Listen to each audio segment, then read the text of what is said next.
40 years ago, personal computers were only capable of emitting simple beep signals. It was hard to imagine that the computer would become a full-fledged device for listening to music in high quality.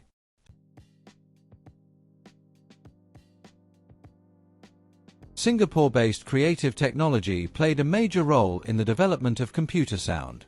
This firm was at the origin of the sound revolution in the PC world.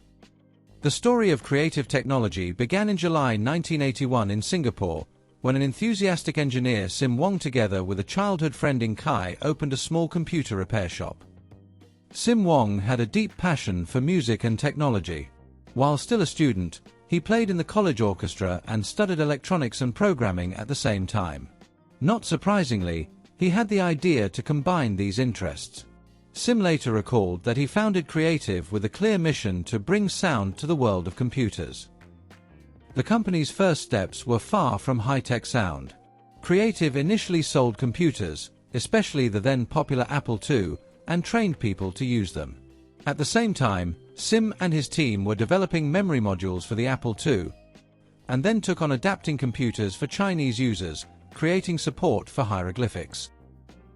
Interestingly, part of this work involved improving audio capabilities. Creative engineers figured out a way to add audio playback to the Apple II, which was originally a mute computer. The success of this pioneering audio module inspired the team to create a separate sound unit, effectively a precursor to the sound card. By the mid-1980s, Creative attempted to produce its own computers with advanced audio capabilities. In 1984, the first Cubic 99 computer was released, and in 1986 the Cubic CT model with color graphics and, most importantly, stereo sound was released. The Cubic CT could play speech and music, already 5 years before the term multimedia PC was born. However, this ahead-of-its-time product was not a commercial success. The market and content were not yet ready for high-quality computer sound. The project of a proprietary multimedia PC nearly ruined the young firm. After painfully analyzing the reasons for the failure, Sim made the strategic decision to concentrate on sound only, rather than producing complete computers. Thus was born the Creative Music System, CMS, a standalone sound card with a 12-voice synthesizer, based on 2 Philips sound chips in 1987. This 12-voice audio controller for IBM PC gave impressive stereo sound for those times, although it cost about $300, a considerable sum in the 80s. Unfortunately, the first Creative sound card was not a hit. The market was just forming, and competitors had already appeared. For example, the Canadian firm Adlib offered a more affordable 11-voice card on a Yamaha chip. Despite the failures, Sim Wong did not give up the dream of making sound an integral part of the computer. He realized that to succeed, he needed to enter the global market, especially the American market. In 1988, Sim moved to the USA, opened a subsidiary company Creative Labs, and signed the first distribution contracts for his sound cards through a large network Radio Shack.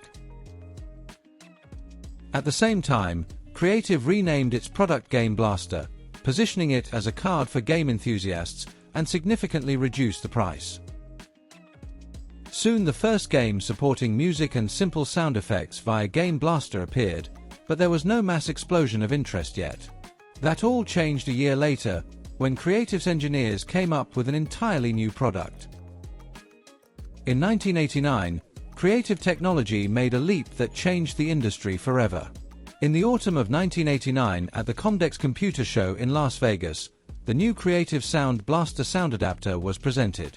It was a real breakthrough, combining in one inexpensive board several popular features: playback of multi-voice music, recording and playback of digital sound, PCM, and even a port for connecting MIDI. Simply put, Sound Blaster gave the PC voice and hearing. The computer for the first time could not only play melodies, but also play digitized speech and sound effects.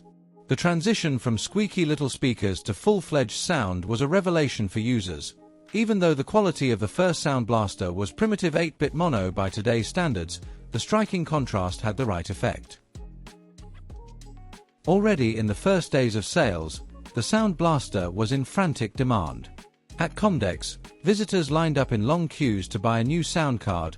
According to Sims Memories, their small booths sold one card every 4 minutes. By the end of 1990, the Sound Blaster had become the best-selling computer accessory in the world. In fact, the success of the Sound Blaster marked the birth of the multimedia age. Now even a home PC could play music from CDs, play games, and educational software.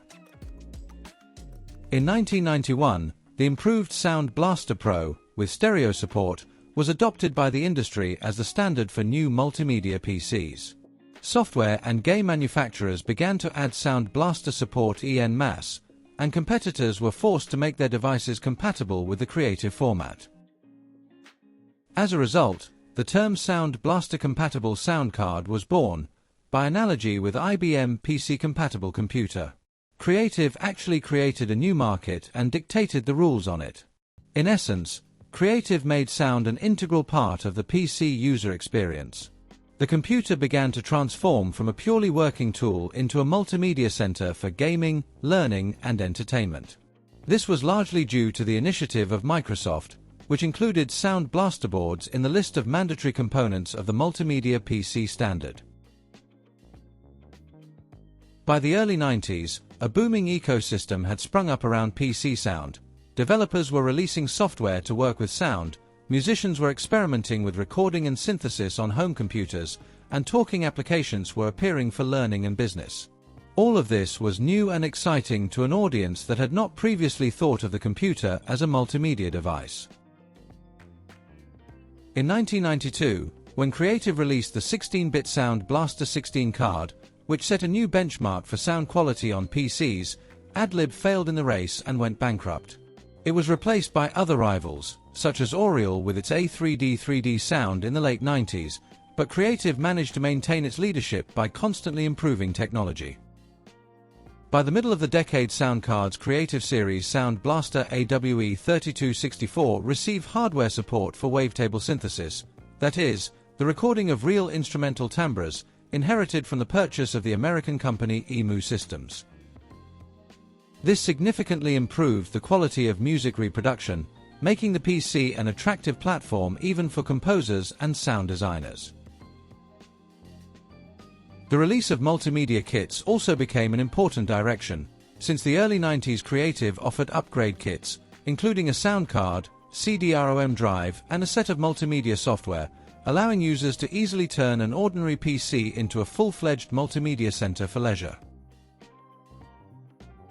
Computer sound from a narrow hobby of enthusiasts has become a mass phenomenon, and Sound Blaster is largely to its credit. In the first years, a huge number of these cards were sold. Total sales of all Sound Blaster models exceeded 400 million units. By the end of the 90s, Creative remained a trendsetter in the field of computer audio.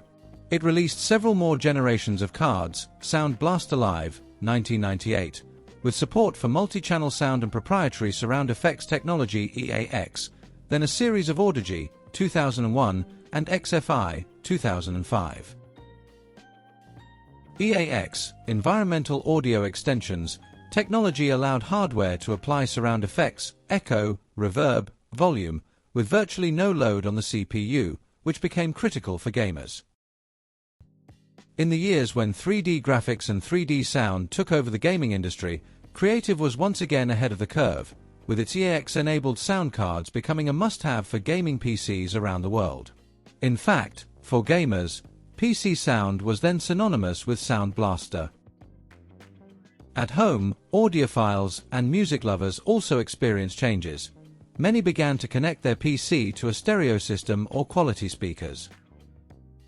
Creative took this trend into account, acquiring in 1997 the manufacturer of high-end speakers Cambridge Soundworks and released a line of multimedia speakers.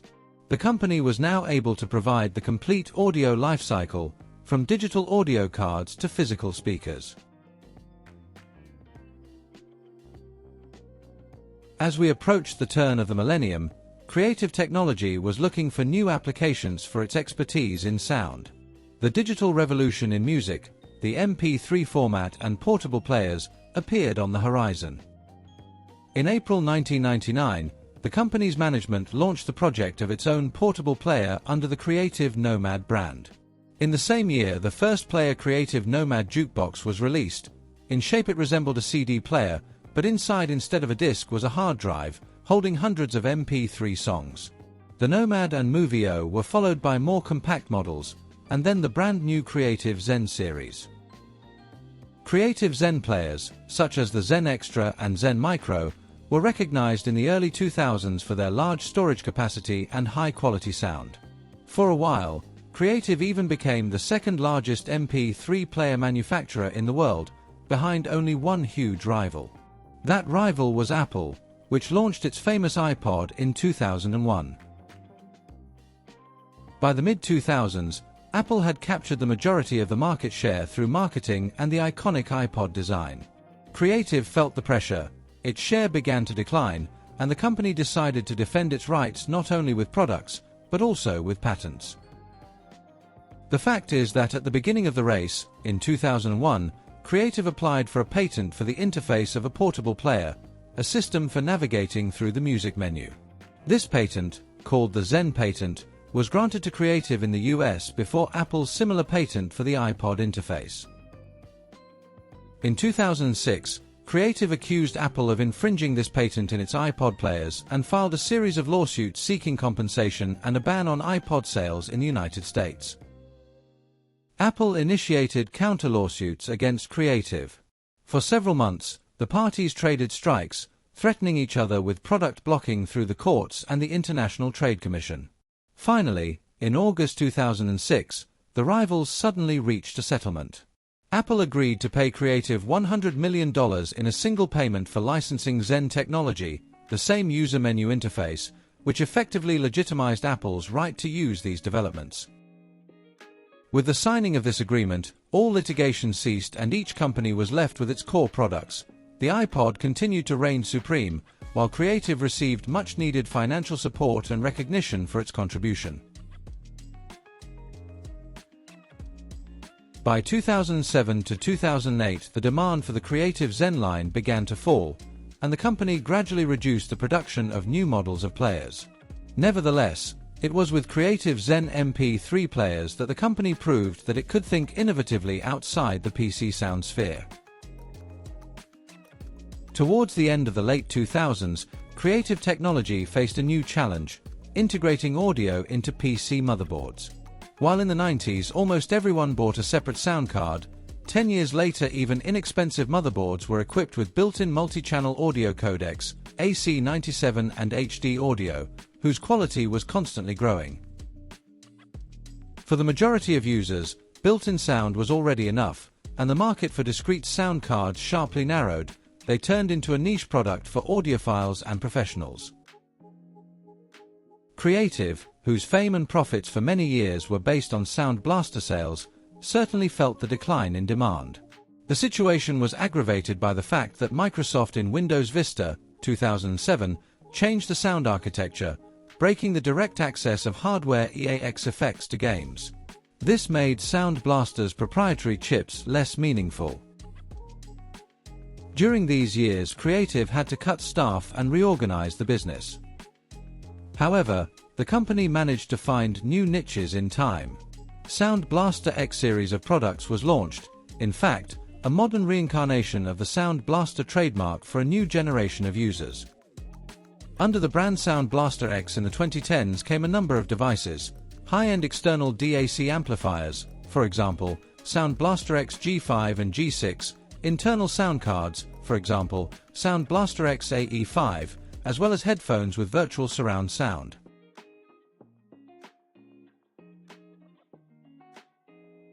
In parallel, Creative began to develop the direction of acoustics. Were released soundbars, like Sound Blaster X Cartana, multi-channel systems for PCs, as well as updated lines of multimedia speakers. Once again, the company focused on what it does best, enhancing the user's audio experience, but no longer through boards, but through premium, specialized devices.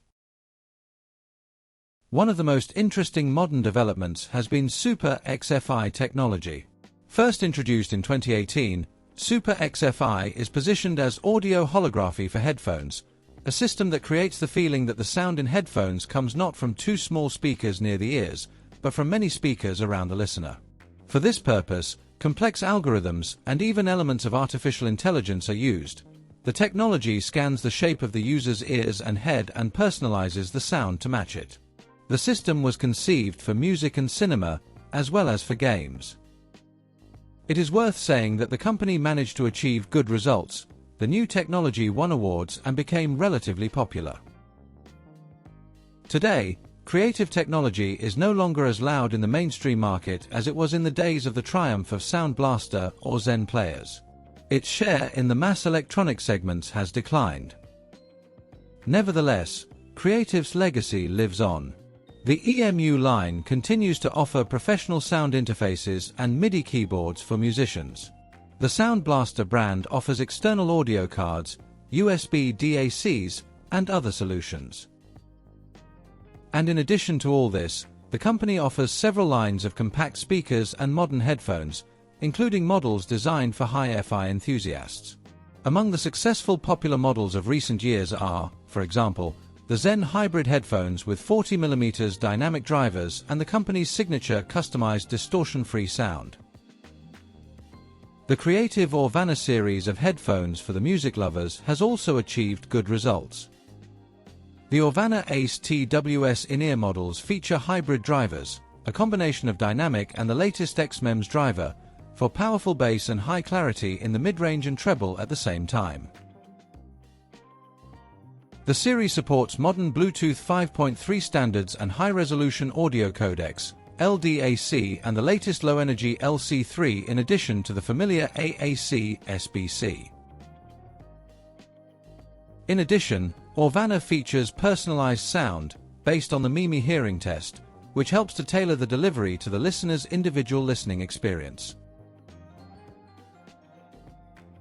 Creative loudspeakers cover both portable and stationary stereo sound-orientated home solutions. The Creative Pebble range is ultra-compact and suitable for desktop listening. The Stage series of soundbars with a wireless subwoofer is available from Creative for room sounding. The Stage V2 model, for example, delivers up to 160 watts of peak power. The Stage includes clear dialogue and surround modes that extend the stereo panorama. Dialogue can be brought to the foreground, and virtual surround sound creates a larger scale effect. There are also more traditional models in the company's modern catalog. The T100, for example, acts as a compact hi-fi alternative for stereo. This two-way speaker features two 2.75-inch wideband drivers and proprietary bass export ports that amplify bass frequencies down to 50 Hz without a separate subwoofer. The built-in digital amplifier delivers 2 by 20 watts, 80 watts peak. The T100 supports a variety of connections, from Bluetooth and auxiliary to optics and USB lossless playback. So, whether it's personal headphones, DACs, sound modules, or home speakers, Creative today is still striving to give users something new and interesting. Of course, the company hasn't organized such revolutions as Sound Blaster for a long time. Super XFI technology, though promoted, did not make a revolution. In any case, it's good to see that the company continues to hold its own against the background of huge competition and countless new products from different brands. Unfortunately, this is not the case for all companies that changed the industry in the past years and today deserve a worthy existence.